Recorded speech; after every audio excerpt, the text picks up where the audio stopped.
Hey guys, welcome to the channel. So today's video we're going to be replacing the thermostat in a 2006 Honda Civic. This is for the 2006 to 2011, but not only are we going to be doing the thermostat, we're also going to be doing the coolant sensor, the coolant temperature sensor as well. Since we're already going to have the coolant drained, might as well go ahead and replace this while we're at it, since it does have the original and it's a really old car. But in order to get started with this, we do need to get this thing lifted up either on jack stands, or what I'm going to do is quick jacks. Alright, so in order to replace the thermostat as well as the coolant temperature sensor, you're going to have to actually drain all the coolant out of the radiator and out of the whole system.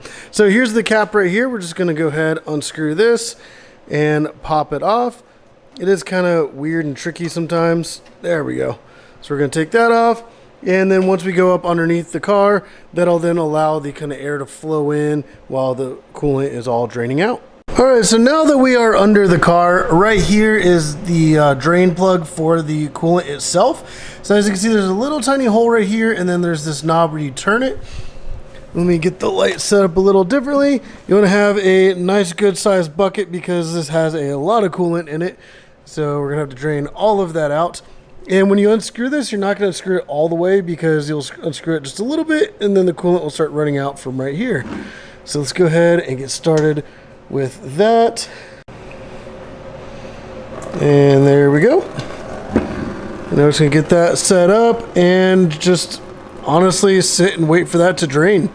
Alright, so now that all the coolant is drained into the bucket here, I'm gonna come back up here and just gonna wiggle this a little bit.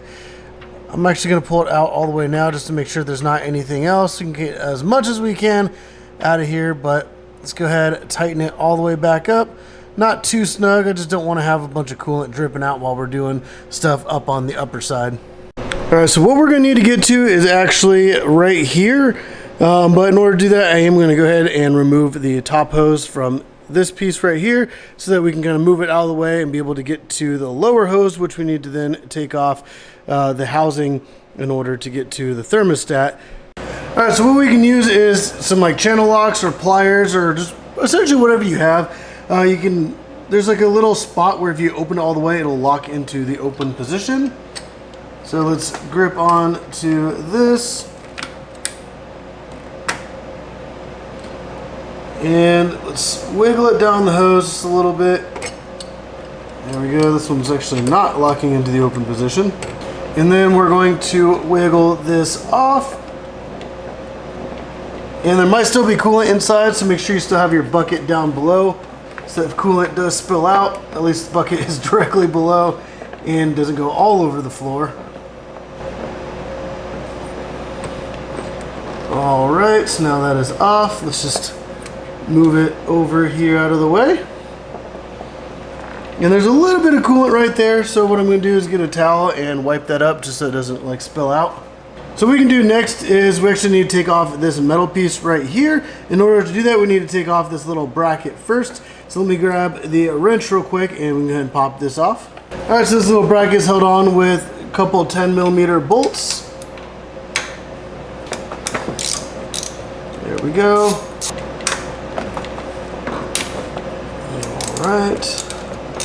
Alright, and now we can move this bracket out of the way a little bit. So what I'm going to do is remove the wire that goes to the O2 sensor from the bracket. There's a little tab here on this underside. We're going to push that, and that does slide off right there. And now we have more room to move this bracket out of the way. So I'm just going to go ahead and lift it up over here. And now we can access the little housing that the thermostat is inside of.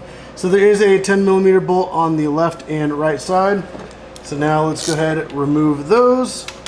And once we remove this, it will start dumping coolant. So make sure you have your bucket placed directly below.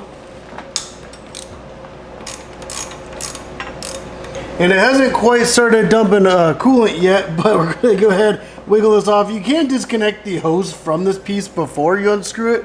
I'm just going to leave it connected so that I can just kind of move the entire thing out of the way. But let's just go ahead and break the seal on that, and as you can hear, a bunch of coolant is pouring out. There we go. We're going to pull it out, and there's the thermostat. All right, so now what I'm going to do is pull the thermostat out of here. There we go. So that's the old one. We do want to make sure that there's this little notch, and this is on the upside. I don't know if you can see it right there. So when we put the new one in, that'll be pointing up. All right, so now that we have the new one, we can make sure that we have this part facing up. We're actually going to take it and go ahead and put it straight into the car side itself. Just want to push all around the edges to make sure that that rubber seal is nice and where it's supposed to be and it's not sticking out or anything. And now let's take the outer housing, stick it right back in place, and go ahead and grab those bolts and tighten it down. And now we can grab this bracket, swing it back around, get this set kind of back into place. I'm going to go ahead and reconnect the O2 sensor wires onto that. There we go. And get that set right back into place. And let me grab the screws for that. Alrighty. And let's get this other coolant hose slid back on into place. Just like that. And we can move the hose clamp back into place. Come on. We're so close. There we go. Alrighty. And now let's go underneath the car and we can work on the coolant temperature sensor. And next we're going to go under the car and replace the coolant temperature sensor, which looks just like this. This is the new one. Also, there's going to be links in the description down below. You guys can pick up this and the thermostat on Amazon. But I'm also going to be using a 17mm deep dish socket. So this will almost be kind of like a spark plug. This will actually be able to slide onto the old one. Then we'll be able to unscrew this from the car, and then we'll be able to screw in the new one right into place, and then that'll be connected to the bottom of the radiator. So let's go to the underside of the car and get started with swapping this out. All right, and then the coolant temperature sensor is located right here. If you guys are like most people, you will have a cover right here, so you'll have to remove that. Mine never did have one when I got it, so I'm not sure the exact process and where those clips are going to be located. But once you either take that off, you're able to access this. There is a little button on the right side. You can kind of push in on that and unplug it. And right here is where that's going to be. So then we're going to take the 17mm socket and just put right over top of that. And you might want to have something handy because there might be a little bit of coolant that comes out with this. There we go. It's going to loosen that with the 17mm and then unscrew the rest of this by hand. And there we go. We got it out. And this one actually looks like it's in really bad condition. So it's a really good thing we got the new one. All right, so let's get the new one put into place. And we're just going to carefully screw it in by hand to get it started. And then once it's a little firm, we can go ahead and grab the socket and tighten it down. Alrighty, now we can just plug that right in. And just like that, that is replaced. Alright, so now that we're ready to fill this thing up with coolant, we have this whole funnel contraption thing. This is how we're going to be able to fill up and bleed the systems. Alright, and then this hooks in just like that. It's nice and snug. And then the funnel just pushes right on inside of there. And now we can pull out this plunger right here in the middle. And later we're going to need to use this plunger to be able to put in here and stop additional coolant because we are going to fill this thing up. It's going to take as much coolant as you can get until it fills up. I would say to like right after like the straight part goes up. So about right here. So let's go ahead and start filling this thing up with coolant and getting the system full. And for this, I am using this Valvoline brand. It's actually for Hondas, Hyundais, Nissans, and Subarus. This is the type of coolant that the vehicle originally had, so I do want to keep the same with the blue. So let's start adding this into the tank. Now let's say go ahead and put some in here. It is splashing a little bit. It did come with a lid, and I'm going to put the lid on that to prevent it from splashing too much. There we go. I'm just going to let it sit there kind of loosely so that air can still flow through. Alright, so now let's just add some more. And it should take about 1.5 jugs of this. So we're going to just essentially dump in the entire first jug. And if you guys did want to pick this up, you can actually get it on Amazon as well. Super convenient, have it delivered right to your house.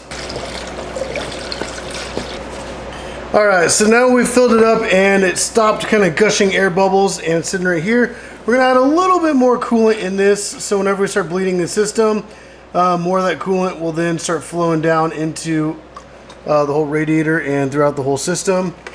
So then the next step we're going to do is we're going to start up the car. I am going to leave this just kind of lightly sitting on top. We're going to start the car, turn the AC on, but we're going to turn it to the heat and in the low setting and just let the car just sit and run. Once it gets super hot, like all the valves and stuff start opening with the thermostat, and then it'll start allowing more of the coolant to funnel down into the system, bleeding out more of the air bubbles. As the engine runs, it's going to continue to bubble. So once you start seeing that this stops bubbling completely, then you know that the whole system has been bled of any air bubbles. All right, so I did shut the engine off and then I let it cool down for a few minutes. This is the level that it kind of ended at, so we are ready to take this out. But before we do that, we want to have our plunger handy. And then what we're going to do is actually squeeze this upper tube. What it's going to do is allow a little bit up into here, so whenever we plug it up, whenever we pull this funnel off, it's actually not going to just dump all over the place. We're going to squeeze that a little bit and put the plunger down into place. And what we're going to do is come over to this little white cap. This is the overflow tank, so we're going to unscrew this and move that off to the side. I'm actually just going to pull that hose out of there just so that it's kind of out of the way. And then we're going to take the funnel, carefully take it off. A little bit might spill out, and then we're going to go right above that hole and carefully pull out the plunger just a little bit. And there is on the side between the battery a little line where it says max and full, so we want to let out just a little bit and be able to fill that up into there. You might still have a little bit left in the funnel, but that is all right, and then you can just dispose of that accordingly.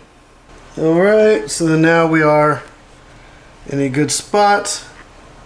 Let me start wiping off all these places because a lot of coolant did get in some spots all around the engine bay. So let me just wipe that up. All right, so then we will put this hose back down inside of there, screw this cap back on, and then we're going to take off this little piece, and it might be hot, so just be careful of that. And then I'm going to take out this little piece right here, which is going to have some coolant on it. And now we can put the original cap right back on. Actually put it this way, so when you turn it, it's facing forward. And just like that, we are done. So if this video did help you guys out, definitely put down in the comments down below, let me know. Also, if you have any other questions or concerns, you can let me know down there as well. I do check and reply to those. And like I said, if you guys do want to pick up these parts or even the coolant itself, you guys can get all that on Amazon. There's going to be links in the description down below, so definitely go check those out. But if you like the video, like button, subscribe if you haven't already. But as always, thank you for watching.